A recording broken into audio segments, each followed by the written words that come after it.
క్రీస్తు ప్రభునందు ప్రియ సహోదరి సహోదరులారా, మనం తపకాలంలో 3వ వారంలో శనివారంలో ఉన్నాం. ఈనాటి సువిశేషం లోకా శుభవార్త 18వ అధ్యాయం 9వ వచనం నుంచి 14వ వచనం వరకు మనం ఆలకించాం. ప్రభు ఈనాడు పరిసయ్యుడు సుంకరి ఇద్దరు ప్రార్థనాలయానికి వెళ్ళారు. వాళ్ళు ప్రార్థన చేయడానికి ఎలాంటి మనస్తత్వంతో వెళ్ళారు, చివరికి ఎవరి ప్రార్థనను దేవుడు ఆలకించాడన్న విషయాన్ని మనకు చెబుతూ, మనము తగ్గింపుతనముతో స్వనీతి మీద ఆధారపడకుండా దేవుని మీద ఆధారపడుతూ మనం వినయంతో తగ్గింపుతనంతో చేసే ప్రార్థనలు దేవుని సన్నిధికి చేరతాయన్న విషయాన్ని మనకి ఇక్కడ స్పష్టంగా ప్రభువు ఈ ఉపమానం ద్వారా తెలియచేయడాన్ని మనం చూస్తూ ఉన్నాం. మనం నిత్యము ప్రార్థన చేయాలి.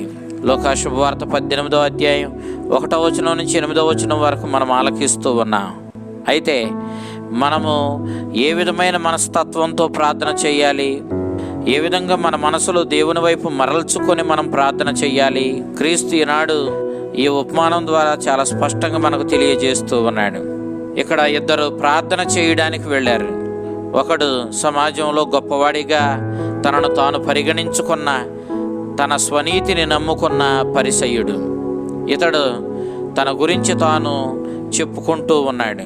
సరాసరి వాడు దేవుని ఆలయంలో బలి అర్పించే ప్రదేశానికి వెళ్ళిపోవడం, వాడు అక్కడ తన గురించి తాను గొప్పగా చెప్పుకోవడం, అంతేకాదు తన వెనుక నిలబడి దేవాలయంలో అడుగుపెట్టడానికి ఇష్టపడక రొమ్ము బాదుకుంటూ తాను చేసిన పాపాలకు పశ్చాత్తాపపడుతూ కనీసం ధైర్యం చేసి తల ఎత్తి కూడా చూడకుండా నేను పాపిని, నన్ను కనికరించుమని ప్రార్థన చేసినటువంటి ఆ సుంకరి గురించి అతడు మాట్లాడినటువంటి ఆ తీరు, అతడు ఆ సుంకరిని చూసిన విధానం, తన గొప్పలు ప్రభు దగ్గర చెప్పుకున్నటువంటి ఆ విధానం, ఆ ప్రార్థనలో దేవుని మీద ఆధారపడే తత్వం కంటే తన స్వనీతిని, తన గొప్పను, తన యొక్క కపటత్వాన్ని ప్రకటించుకున్నటువంటి విధానం మనం ఇక్కడ చూస్తూ ఉన్నాం.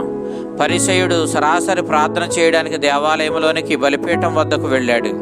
వాడు తనలో తాను ఈ విధంగా అనుకున్నాడు, ఓ దేవా, నేను ఇతరుల వలె లోబిని, అన్యాయం చేయువాడను, వ్యభిచారిని కాను, ఈ సుంకరి వంటి వాడను కాను, అందుకు నీకు కృతజ్ఞుడను అన్నాడు. ఇక్కడ వీడు తనను తాను ఆ సుంకరితో పోల్చుకొని సుంకరిని అవమానిస్తూ, కించపరుస్తూ, సుంకరి కంటే నేను గొప్పవాడినని ఒక పోలిక తేవడాన్ని మనం చూస్తూ ఉన్నాం. ఇక్కడ ఈ పరిసయ్యుడు తనను తాను ఇతరులతో పోల్చుకుంటూ ఉన్నాడు. ఇతరులతో పోల్చుకొని తన గొప్పను తాను ప్రకటించుకుంటూ ఉన్నాడు. ఈ విధంగా తాను గొప్పవాడు కాబట్టి దేవునికి కృతజ్ఞత చెబుతా ఉన్నాడు. నేను వారమునకు 2 మార్లు ఉపవసించుచున్నాను అని చెప్పాడు. యూదులు సాధారణంగా సోమవారం ఉపవాసం చేస్తారు. అయితే వీడు గురువారం కూడా ఉపవాసం చేస్తూ ఉన్నాడు. కొంతమంది ఎక్కువ భక్తి కలిగినటువంటి పరిసయ్యులు గురువారం కూడా ఉపవాసం చేసేవాళ్ళు, అంటే వారానికి 2 సార్లు ఉపవాసం చేసేవాళ్ళు. ఎందుకలా అంటే గురువారం మోషే సీనాయి పర్వతం పైకి వెళ్ళి ఆ దేవునితో సమయం గడిపి ఆ ప్రభు ఇచ్చినటువంటి ఆ తోరాను, ధర్మశాస్త్రాన్ని పట్టుకొని సోమవారం నాడు తిరిగి వచ్చాడు. గురువారం వెళ్ళినటువంటి మోషే తరువాత కాలంలో ఆ 40 రోజులు సీనాయి పర్వతం మీద దేవుని సన్నిధిలో ఆ గణగణ మండుతున్నటువంటి అగ్నిగుండంలో ఆయన సన్నిధిలో గడిపి ప్రార్థన చేసి ఉపవాసము చేసి 40 పగళ్ళు 40 రాత్రుల తర్వాత దేవుడిచ్చినటువంటి ఆ యొక్క తోరాను, ఆ 10 ఆజ్ఞలను పట్టుకొని దిగి వచ్చాడు. వెళ్ళింది గురువారం, తిరిగి వచ్చింది సోమవారం. ఈ మధ్య కాలంలో 40 రోజులు గడిచాయి. కాబట్టి ప్రతి వారంలో సోమవారము, గురువారము కూడా ఆ మోషే ధర్మశాస్త్రాన్ని తీసుకొచ్చిన దాన్ని, సీనాయి పర్వతం ఎక్కిన దాన్ని జ్ఞాపకపరుచుకుంటూ అధిక భక్తి కలిగినటువంటి కొందరు పరిసయ్యులు వారంలో 2 సార్లు ఉపవాసం ఉండడం మనం చూస్తూ ఉన్నాం. ఈ పరిసయ్యుడు ఆ కోవకు చెందినవాడే. వీడు దేవునికి చెల్లించాల్సినటువంటి 10వ భాగాన్ని చెల్లిస్తూ ఉన్నాడు. వీడు తన ఆదాయములో 10వ భాగాన్ని చెల్లిస్తూ ఉన్నాడు. సాధారణంగా యూదులు ప్రధాన పంటలను దేవుడు అనుగ్రహించిన పంటలుగా భావించి వానిలో దశమ భాగాన్ని తీసుకుని వెళ్ళి దేవాలయంలో అర్చకులకు కానుకగా ఇచ్చేవాళ్ళు. అయితే పంటల మధ్య వేసుకునేటటువంటి అపరాలు, ఈ యొక్క చిరుధాన్యాల పంటలు, అవి దేవునికి దశమ భాగం ఇవ్వవలసిన కోవకు వచ్చేవి కాదు. అవి వారి సొంత ఆదాయంగానే వాళ్ళు భావించేవాళ్ళు. దానిలో దశమ భాగం ఇవ్వాలనే నియమం లేదు. అయినప్పటికీ ఈ పరిసయ్యుడు ఇంకా అధిక భక్తిని ప్రదర్శిస్తూ తన ఆదాయంగా చెప్పబడిన దాని నుంచి కూడా వాడు దేవునికి దశమ భాగాన్ని ఇస్తూ ఉన్నాడు. వాడు పాటిస్తున్నటువంటి ఈ నియమాలు, ఆ ఉపవాసం, దశమ భాగాలు ఇతరులతో పోల్చుకుంటే వాడు ఎంత మంచివాడో చెప్పినటువంటి ఆ వైనం అంతా చూసినప్పుడు అసలు ఈ పరిసయ్యుని ప్రార్థనలో దేవునికి స్థానం లేదు. వాడు తన స్వనీతిని దేవుని ముందు ప్రకటిస్తూ ఉన్నాడు. ఎంతగా వాడు గర్వపడుతూ దేవుని సన్నిధిలో నిలబడ్డాడంటే చివరకు నేను ఎంత నీతిమంతుడినంటే దేవునితో అంటున్నాడు, నీవు కూడా చివరకు నా స్వనీతిని చూచి నువ్వు నన్ను రక్షించాల్సిందే. నేను నీ మీద రక్షణ కోసం ఆధారపడడం లేదు. ఇదిగో నా స్వనీతి అంత గొప్పది, నేను పాటించే ధర్మశాస్త్రపు నియమాలంత గొప్పవి.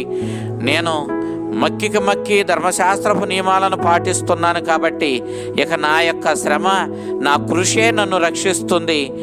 నేను దేవుని మీద ఆధారపడనవసరం లేదన్నట్లుగా అతడు తన స్వనీతిని నమ్ముకొని, తనను నమ్ముకొని అతడు దేవుని ముందు తన గొప్పలు చెప్పుకుంటూ ఉన్నాడు. నిజానికి వాడు చేసినటువంటి ఆ ప్రార్థనలో, చెప్పినటువంటి ఆ మాటలలో అసలు దేవునికి స్థానం లేదు.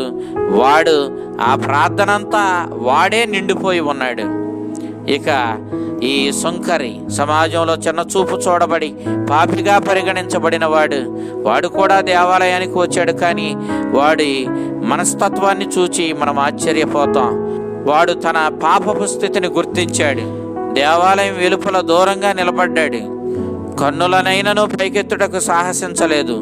రొమ్ము బాదుకుంటూ తన పాపపు స్థితికి గాను దీనస్థితికి గాను పశ్చాత్తాపపడుతూ, ఓ దేవా, ఈ పాపాత్ముని కనికరింపుము అని ప్రార్థించాడు. వీడి ప్రార్థనలో వాడి దయనీయమైన స్థితి ఉంది. అంతేకాదు వాడు ఎంతగా దేవుని మీద ఆధారపడి దేవుని కనికరాన్ని కోరుకుంటున్నాడో మనకి ఇక్కడ స్పష్టంగా అర్థమవుతుంది.